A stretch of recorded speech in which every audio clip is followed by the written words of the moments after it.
Hello my lovelies, you are back once again with the Renegade Master, otherwise known as me. And this is yet another video where I just went right ahead and skipped the introduction, just like I do with anything even remotely healthy. So let's begin. Welcome to Must Farm, one of England's most important archaeological sites and a place that proves humans haven't changed much over the last few thousand years. We build, we live, things catch fire, and then we take a good look at the stuff we burned before thinking, "F that," turning around, walking away, and leaving a mess for someone else to clean up. Today we'll take a good long look at the swanky, soggy, and slightly charred history of Must Farm, England's answer to prehistoric luxury living. Let's rewind the clock to the Bronze Age, around 1000 to 800 BCE, when this place was lit. And not just because it burned to the ground. I apologize, I keep making puns that only my dad would make, and I'm really beginning to hate myself for it. So here's the scene. The year is somewhere around 1000 BC. We're in a quiet corner of what is now known as the Cambridgeshire Fens, a few miles east of present-day Peterborough, where a bunch of ancient folks decided to build their very own waterworld community. And what did they use for construction? Wood, of course. Forget bricks or stone, those were luxuries for later humans with delusions of grandeur. But the people living around here were all about keeping it natural. Now, Must Farm is often called the Pompeii of the Fens. And I'm going to be real here. This is basically because advertisers are desperate for anything that makes their stuff look important. Calling this the Pompeii of the Fens is like calling my obese neighbour the Usain Bolt of Scotland for no reason other than he has 2 legs and could technically run if the ice cream van drove past. But other than that, there is absolutely no relation. And the people who named this the Pompeii of the Fens are very much aware of that, or so I would assume.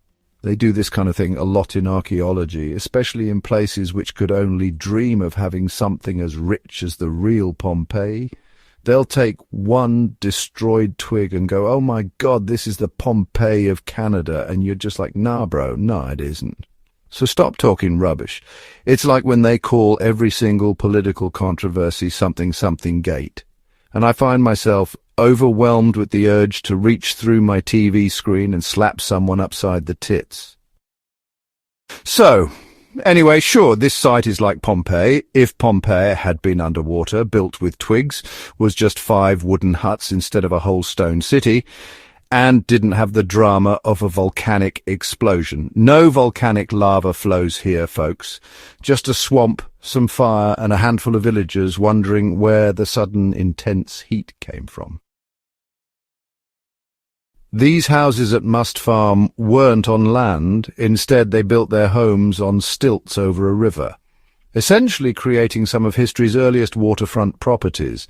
They were being mainstream, which is a really awful joke I just wrote, and I now demand you give me something as some sort of reward. I like beer. Must Farm was ancient real estate at its most exclusive. Waterfront property is always in demand, you know, for when you want to yell at passing fish about the weather. Unfortunately for the residents, life here was short. Around 9 months into their aquatic experiment, disaster struck. Bam! A fire breaks out. It starts small. Probably some drunk ass comes home late after one too many, sticks his leftovers into the oven and then falls asleep, passed out on the wooden floor. And next thing you know, your house is in ashes. Your neighbour's house is in ashes, and even the family dog looks like he knows shit just hit the fan. But here's the thing. That fire wasn't all bad news. The burned bits dropped straight into the river below, where they were beautifully preserved by the anaerobic mud. It preserved the remains of Must Farm like a prehistoric time capsule. So, thank you, mud. In 2006, archaeologists first uncovered parts of Must Farm, but it wasn't until a full excavation in 2015 that they hit the Bronze Age jackpot. What they found was mind-blowing. Cooking pots, weapons, tools, even textiles, they're all there. What fascinates many about Must Farm are the prime examples of some of Britain's earliest stuff, including Britain's earliest and oldest wheel. When archaeologists dug up Must Farm, they found everything except the "oops, we burned the village down" apology notes. Now, imagine this. You're an archaeologist. You start digging and you find an ancient vase. You think, wow, this was probably important to them. But let's be real. They probably left it behind because someone else said, "F the vase, save the children." Priorities, right? And then you find a wheel and spears and woven fabrics and leftover food, and it just keeps going. Other finds include swords and 8 carved log boats. They also found wooden beams, glass beads, fish traps, pottery, and in fact the fabrics found here are the earliest examples of woven fabric in Britain, the ones here being woven from lime tree bark and other plant fibres. I've never worn anything fashioned from lime tree bark before, but I suddenly really want to. And how about the pottery they left behind? Well, it's a masterpiece. Bowls, jars, even a spouted vessel for pouring, maybe some Grade A Bronze Age booze. Yes, booze. Because if you've spent your day fighting off saber-toothed tigers or wading through swamp muck, you need something to take the edge off. Archaeologists say these pots may have been used for stews or porridge, but I'm saying maybe also for getting shit-faced blackout drunk. As well as this, archaeologists here have found saws, spears, axes. It's like the Home Depot of the Bronze Age. You had to be ready for anything, whether it was hunting, building, or dueling over who got the best spot by the fire. And weapons, what good is a wooden hut if there's no murder axe to hang above the doorway? Because even in prehistoric times, people like to be prepared for the worst-case scenario. It's comforting to know that human paranoia is timeless. So, how were the houses designed? Is a question I did not yet hear you ask, but have decided to answer anyway. These houses were built in a circular fashion on stilts over the river, kind of like the ones in this video shot, but less square and more round, and probably also with considerably more rain because it's in Britain. Think ancient Venice, but way muddier and less warm, with more clouds. Must Farm wasn't just a place to live, it was a statement. The architectural message was clear. We love the view and we're okay with occasional flooding. These people weren't cavemen with clubs, they were engineers and designers.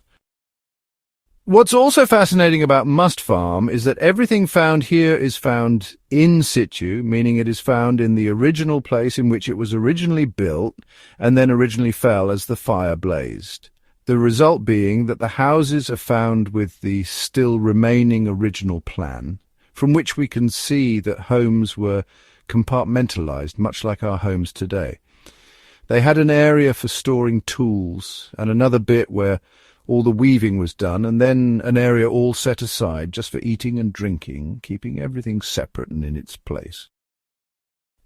Many artifacts from Must Farm have since been removed and placed into local museums where you can hand over your money to go stare at them until your eyes bleed, but no touching, because your hands are dirty and stinky and ruin everything. What hasn't been removed to a museum has since been covered back up, and now lies once again under several feet of dirt, where it will remain until the end of time.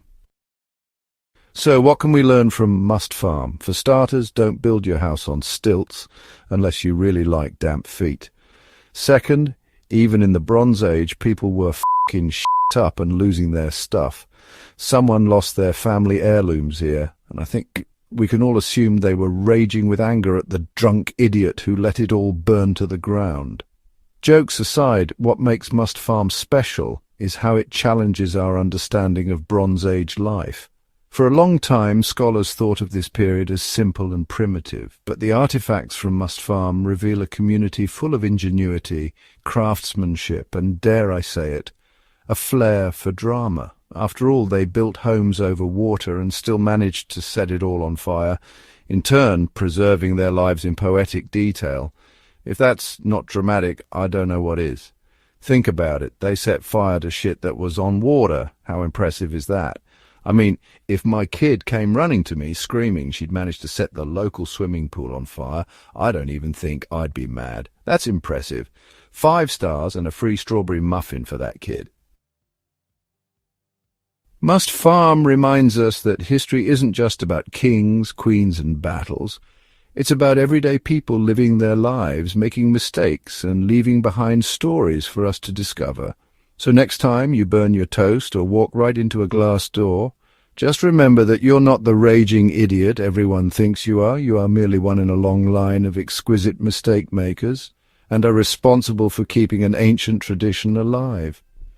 Just last week I flew the car door wide open into a wall. The dents and scratches which I now cannot remove are merely a testament to the fact that I'm human, and in the big grand scale of things, I can be consoled in the fact that at least I didn't burn the house down. Yet. Now, in case you're wondering, much of the footage from this video has been taken from a little map I made because I'm a little too addicted to world building. And this particular map and world were made by me for the game Cities Skylines 2, because I also like to build cities on maps like this and reimagine how the world might have been if things had gone differently. If things hadn't burst into flames, would the settlement here have continued to grow? Might it have become a city we all know today? Maybe. If you also need to know, then feel free to grab the free map by following the link in the description below. And if you'd like to know this particular map's information, then you are in luck, because as if by coincidence, that's exactly what I already planned on telling you next. So wait no longer, you beautiful human, you. Climate -3 to 19 degrees Celsius. Buildable area 88%. Outside connections, roads, rail, sea, air, power, natural resources. Wheat 186 square kilometers. Forest 191 kilotons, ore 132 kilotons, oil 118 kilotons. Terrain flat, but not quite as flat as it looks. And that's it, folks. That was Must Farm, and I'm in more of a rush than you can ever imagine, so no time to beat around the bush. Thanks for watching. Don't forget to like and subscribe if it makes you happy, because it will make me happy, and who doesn't like to be happy? Thanks again, and I cross my little fingers that you'll come back very soon. In the meantime, I'm off. I got shit to do and not enough time to do it. Peace, love, and Must Farm. Good.